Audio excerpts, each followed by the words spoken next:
The air inside the bathhouse was thick with the scent of lavender, soap and rising steam. It clung to the wooden walls, curling like whispers around the dim lantern that swung lazily from a ceiling beam. Abigail Turner had just lowered herself into the wooden tub, her body trembling not from cold but from weeks of fear and exhaustion. She had been traveling west, hoping to leave behind a world that had taken too much from her. Her father's farm, her innocence and her trust in men. The frontier was supposed to be a place where a woman could start anew. But out here, the line between safety and danger blurred with every passing sunset. She thought she was finally alone. The door creaked. The air shifted. Abigail froze, clutching the towel close around her chest, the sound of boots grinding against the floorboards slicing through the quiet. Before she could speak, the door swung open wide, and there he stood.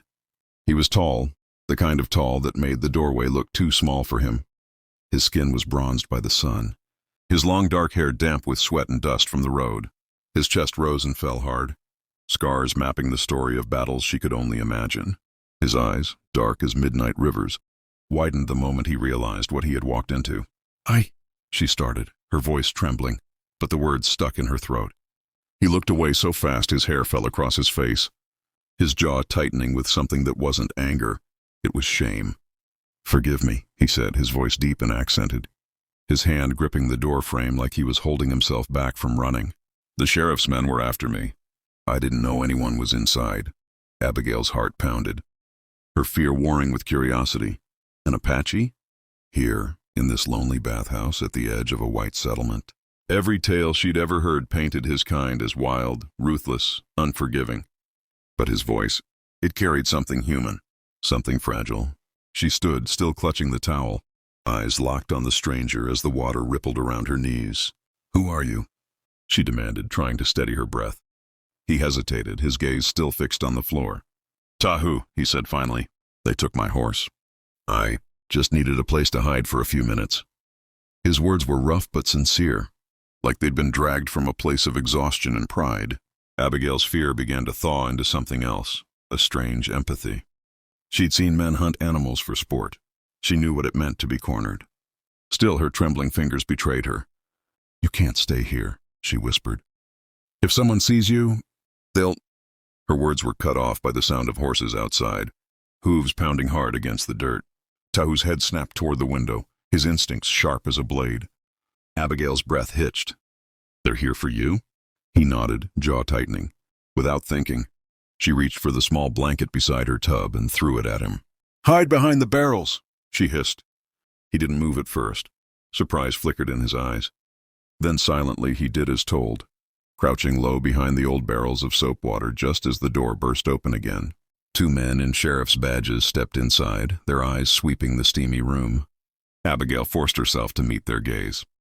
"Miss Turner," one said, tipping his hat. "You seen anyone come through here?" "An Apache fugitive, dangerous." Abigail's pulse thundered, but she shook her head. "I've been bathing." "Do I look like I've had visitors?" The man hesitated, eyes flicking toward the half-closed door at the back. "Sorry, ma'am," he muttered. They stepped back out, the door slamming behind them. For a long moment neither Abigail nor Tahu moved. Only the slow drip of water filled the silence. When he finally stood, she caught his reflection in the fogged mirror. His expression wasn't proud or defiant. It was soft, humbled. "You didn't have to do that," he said. "They would have killed you," she replied quietly. "And I've seen enough killing." Their eyes met, and something in that gaze, fragile, forbidden, but real, told her this was no ordinary meeting. It was fate crossing lines both of them had sworn never to touch. The next morning, dawn broke across the valley like gold spilled on the mountains. Abigail had barely slept. The memory of the man in the shadows haunted her, not as fear but as curiosity. He had vanished before sunrise, leaving only a trail of wet footprints and a folded blanket near the fire. Yet something told her he wasn't far. She wrapped her shawl tight and stepped outside. The prairie stretched endlessly, silent except for the distant cry of a hawk. Then she saw him, Tahu, by the stream, washing the dirt from his wounds. For the first time, she noticed how deep the scars ran across his back and ribs, old ones and fresh, the kind carved by both whip and war. He turned when he sensed her presence, eyes cautious. "You should go back," he murmured. "If they find me here, they'll think you're with me." I already am, she said softly, surprising even herself. He blinked, confused, but before he could speak, she knelt beside him with a small cloth and a bottle of herbal oil. Let me, she insisted. The moment her fingers brushed his skin, he flinched. You don't trust me, she whispered. I don't trust anyone, he said, then paused.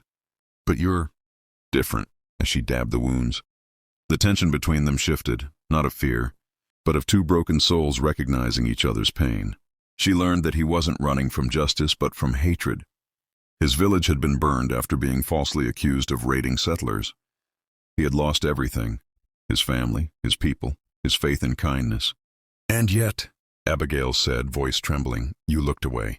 You could have hurt me last night, but you didn't. He met her gaze, eyes full of sorrow. Because I know what it means to be powerless. The words hit her like a wave. For a long time neither spoke. Only the wind filled the silence, carrying the scent of pine and smoke. When he finally stood, she followed, realizing the strange truth.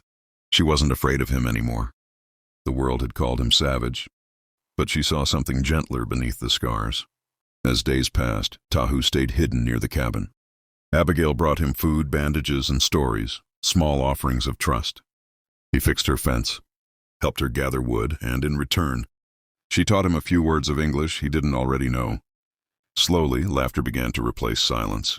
One night, under a sky dusted with stars, she said, when I first saw you, I thought you'd destroy everything I built. He smiled faintly. And now? Now? She said. I think you might be the only reason it still stands. Their connection was fragile, like glass in a storm, but it was real. And when the sheriff's men returned one final time, guns drawn, it was Abigail who stood between them and Tahu, shouting, "He's not your enemy." Her courage stunned everyone, even him. In that moment, he knew something had shifted, not just between them, but in a world too cruel to understand what mercy could mean. When it was all over and he finally rode away, he left a token behind, a small carved pendant of an eagle, symbol of protection and freedom. Abigail held it close, her eyes glistening.